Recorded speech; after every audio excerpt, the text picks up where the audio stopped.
Hi hello ನಮಸ್ಕಾರ ಎಲ್ಲರಿಗೂ Mamata food ಕೋರ್ಟ್ಗೆ ಸ್ವಾಗತ.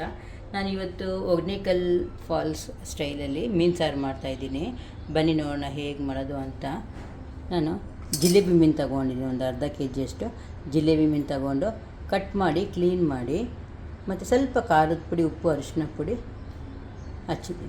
ಹಚ್ಬಿಟ್ಟು ನೆನೆಯೋಕೆ ಇಟ್ಟಿದ್ದೀನಿ.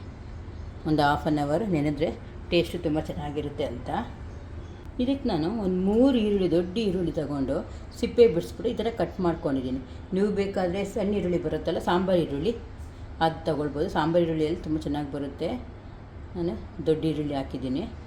ಮತ್ತು ಹುಣ್ಸೆಹಣ್ಣು ನೋಡಿ, ಹುಣ್ಸೆಹಣ್ಣು ಒಂದು ಚಿಕ್ಕ ನಿಂಬೆಹಣ್ಣು ಗಾತ್ರದಷ್ಟು ಹುಣ್ಸೆಹಣ್ಣು ತಗೊಂಡಿದ್ದೀನಿ. ಸ್ವಲ್ಪ ಕೊತ್ತಂಬರಿ ಸೊಪ್ಪು, ಸ್ವಲ್ಪ ಕರಿಬೇವಿನ ಸೊಪ್ಪು, ಇದೊಂದು 4 ಟಮಾಟೆ ಹಣ್ಣು ತಗೊಂಡಿದ್ದೀನಿ. ನಾನು ಸ್ಟವ್ ಹಚ್ಚಿ ಬಾಣಲಿ ಇಟ್ಟಿದ್ದೀನಿ. ಬಾಣಲಿಗೆ 1-2 ಸ್ಪೂನಷ್ಟು ಎಣ್ಣೆ ಹಾಕ್ಕೊಳ್ಳೋಣ. ಮಸಾಲೆ ಹುರ್ಕೊಳ್ಳೋಕ್ಕೆ ಮೆಣಸುಕಾಳು ಒಂದು ಅರ್ಧ ಸ್ಪೂನ್ ಹಾಕ್ಕೊಳ್ತಾಯಿದ್ದೀನಿ. ಜೀರಿಗೆ ಒಂದು 3/4 ಸ್ಪೂನಷ್ಟು ಹಾಕ್ಕೊಳ್ತಾಯಿದ್ದೀನಿ. ಇದಕ್ಕೆ ಈರುಳ್ಳಿ ಹಾಕ್ಕೊಳ್ಳೋಣ. ಎಲ್ಲ ಸ್ವಲ್ಪ ಫ್ರೈ ಮಾಡ್ಕೋಬೇಕು. ಸ್ವಲ್ಪ ಈರುಳ್ಳಿ ಕೆಂಬಣ್ಣ ಬರೋವರೆಗೂ ಹುರ್ಕೋಬೇಕಾಗತ್ತೆ.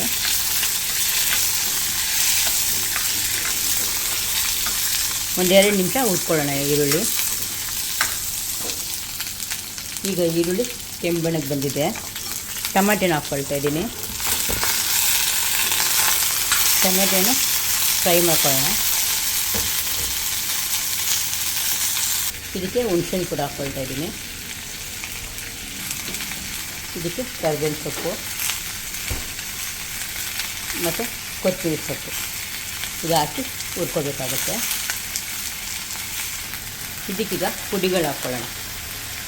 ಮೊದಲಿಗೆ 1 ಸ್ಪೂನಷ್ಟು ಫಿಶ್ ಕರಿ ಮಸಾಲ ಹಾಕ್ಕೊಳ್ತಾ ಇದ್ದೀನಿ.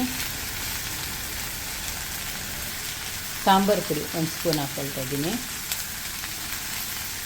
ಧನಿಯಾ ಪುಡಿ 1/4 ಸ್ಪೂನಷ್ಟು ಹಾಕ್ಕೊಳ್ತಾ ಇದ್ದೀನಿ. ಮತ್ತು ಅರಿಶಿನ ಪುಡಿ 1/4 ಸ್ಪೂನ್ ಹಾಕ್ಕೊಳ್ತಾ ಇದ್ದೀನಿ. ಖಾರದ ಪುಡಿ 1/4 ಸ್ಪೂನಷ್ಟು ಹಾಕ್ಕೊಳ್ತಾ ಇದ್ದೀನಿ. ಇದೆಲ್ಲ ಮಿಕ್ಸ್ ಮಾಡಿಬಿಟ್ಟು ಇದು ಸ್ಟವ್ ಆಫ್ ಮಾಡಿಬಿಡ್ತೀನಿ. ಸ್ಟವ್ ಆಫ್ ಮಾಡಿಬಿಟ್ಟು ಈ ತಣ್ಣಗಾದ್ಮೇಲೆ ರುಬ್ಕೊಂಡು ಬರ್ತೀನಿ.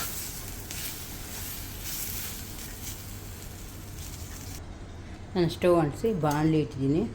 ಬಾಣಲಿಗೆ ಒಂದು 3 ಸ್ಪೂನಷ್ಟು ಎಣ್ಣೆ ಹಾಕೊಳ್ಳೋಣ. ಸ್ವಲ್ಪ ಮೀನು ಸಾರಿಗೆ ಎಣ್ಣೆ ಜಾಸ್ತಿ ಇರಬೇಕು. ಇದಕ್ಕೆ ಮೆಂತ್ಯ ನಾನು 1/4 ಸ್ಪೂನಷ್ಟು ಹಾಕ್ಕೊಳ್ತಾ ಇದ್ದೀನಿ, ಚಿಕ್ಕ ಸ್ಪೂನ್ ಇದು. ಮತ್ತು ಜೀರಿಗೆ ಕೂಡ 1/4 ಸ್ಪೂನ್ ಹಾಕ್ಕೊಳ್ತಾ ಇದ್ದೀನಿ. ಇದಕ್ಕೆ 1 ಸ್ಪೂನಷ್ಟು ಬೆಳ್ಳುಳ್ಳಿ ಶುಂಠಿ ಪೇಸ್ಟ್ ಹಾಕ್ಕೊಳ್ತಾ ಇದ್ದೀನಿ. ಇದು ಸ್ವಲ್ಪ ಫ್ರೈ ಮಾಡ್ಕೊಳ್ಳೋಣ.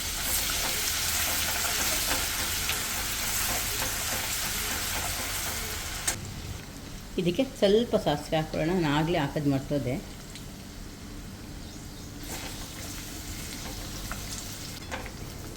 ಸಾಸಿವೆ ಸಿಗ್ತಾಯಿದೆ.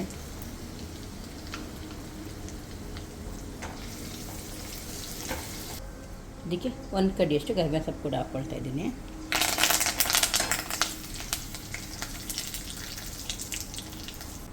ಈ ಮಸಾಲೆ ಹಾಕ್ಕೊಳ್ತಾ ಇದ್ದೀನಿ. ರುಬ್ಕೊಂಡು ಬಂದಿದ್ದೆ ಈ ಮಸಾಲೆ ಹಾಕ್ಕೊಳ್ತಾ ಇದ್ದೀನಿ.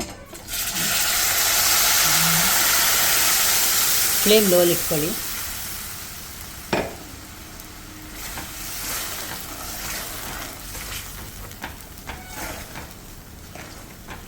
ನೀವು ಗಟ್ಟಿಯಾಗಾದರೂ ಮಾಡ್ಕೊಳ್ಬೋದು, ಇಲ್ಲ ಸ್ವಲ್ಪ ಖಾರಂಗೆ ಕೂಡ ಮಾಡ್ಕೊಳ್ಬೋದು. ನಾನು ಜಾರ್ ತೊಳೆದಿರೋ ನೀರು ಹಾಕ್ತಾಯಿದ್ದೀನಿ. 1 ಗ್ಲಾಸಷ್ಟು ಜಾರ್ ತೊಳ್ಕೊಂಡಿದ್ದೆ, ಆ ನೀರು ಹಾಕ್ಕೊಳ್ಳಿ.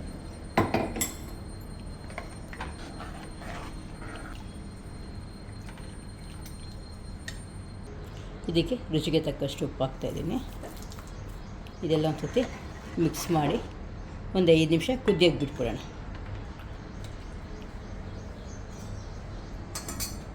ಈಗ ಒಂದು ಲಿಡ್ ಮುಚ್ತಾ ಇದ್ದೀನಿ. ಲಿಡ್ ಮುಚ್ಚಿ ಒಂದು 5 ನಿಮಿಷ ಕುದಿಯೋಕ್ಕೆ ಬಿಡೋಣ. ಬನ್ನಿ ನೋಡೋಣ, 5 ನಿಮಿಷ ಆಗಿದೆ. ಸಾರು ಚೆನ್ನಾಗಿ ಕುದೀತಾ ಇದೆ. ನಾನೀಗ ಲೋ ಫ್ಲೇಮಲ್ಲಿ ಇಟ್ಕೊಡ್ತೀನಿ. ಲೋ ಫ್ಲೇಮಲ್ಲಿಟ್ಟು ಈ ಮೀನು ಹಾಕ್ಬಿಡ್ತೀನಿ. ಮೀನು ಇದಕ್ಕೆ ಹಾಕ್ಬಿಡೋಣ. ಹಾಕ್ಬಿಟ್ಟು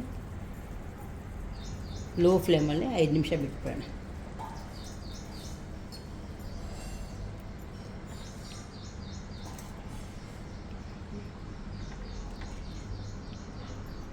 ಈಗ ಇದು ಒಂದು 5 ನಿಮಿಷ ಲೋ ಫ್ಲೇಮಲ್ಲಿ ಬಿಟ್ಬಿಡ್ತೀನಿ. ನಾನು ಲಿಡ್ ಮುಚ್ತಾ ಇದ್ದೀನಿ. ಬನ್ನಿ ನೋಡೋಣ. 5 ನಿಮಿಷ ಆಗಿದೆ. ಈಗ ಚೆನ್ನಾಗಿ ಕುದೀತಾ ಇದೆ. ತುಂಬ ಹೊತ್ತು ಬಿಟ್ಬಿಟ್ರೆ ಮೀನು ಇದಾಗ್ಬಿಡುತ್ತೆ, ಹಲ್ವಾ ಥರ ಆಗಿಬಿಡುತ್ತೆ. 5 ನಿಮಿಷ ಸಾಕಾಗುತ್ತೆ. ನೋಡಿ ಹೇಗಿದೆ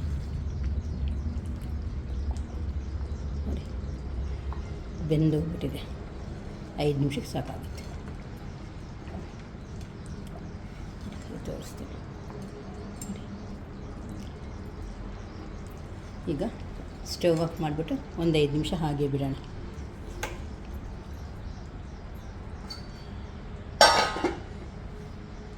ನಾನು ಸರ್ವ್ ಮಾಡ್ಕೊಳ್ತೀನಿ. ಆಮೇಲೆ ಒಂದು 5 ನಿಮಿಷ ಆದಮೇಲೆ ನಾನು ಸರ್ವ್ ಮಾಡ್ಕೊಳ್ತೀನಿ. ಫಿಶ್ ಕರಿ ರೆಡಿ ಆಯಿತು. ನಾನು ಸರ್ವ್ ಮಾಡ್ಕೊಂಡಿದ್ದೀನಿ. ಫಿಶ್ ಕರಿ ದೋಸೆ, ಇಡ್ಲಿಗೆ, ಮುದ್ದೆಗೆ, ಅನ್ನಕ್ಕೆ ಎಲ್ಲದಕ್ಕೂ ಆಗುತ್ತೆ. ತುಂಬ ಚೆನ್ನಾಗಿರುತ್ತೆ.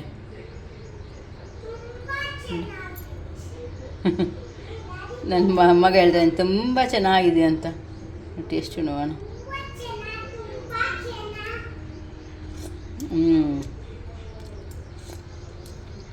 ಚೆನ್ನಾಗಿದೆ. ಹುಳಿ ಹುಳಿ ಖಾರ ಖಾರ ತುಂಬ ಚೆನ್ನಾಗಿದೆ. ಒಮ್ಮೆ ನೀವು ಟ್ರೈ ಮಾಡಿ. ಹೊಗೇನಕಲ್ ಫಾಲ್ಸಲ್ಲಿ ಈ ಥರನೇ ಫಿಶ್ ಕರಿ ಮಾಡೋದು, ಇದೇ ಮಸಾಲೆ. ಒಮ್ಮೆ ನೀವು ಟ್ರೈ ಮಾಡಿ, ತುಂಬ ಚೆನ್ನಾಗಿದೆ. ನಿಮಗೆ ಈ ಫಿಶ್ ಕರಿ ಇಷ್ಟ ಆದಲ್ಲಿ ಲೈಕ್ ಆ್ಯಂಡ್ ಶೇರ್ ಮಾಡಿ, ಸಬ್ಸ್ಕ್ರೈಬ್ ಕೂಡ ಮಾಡಿ. Thank you.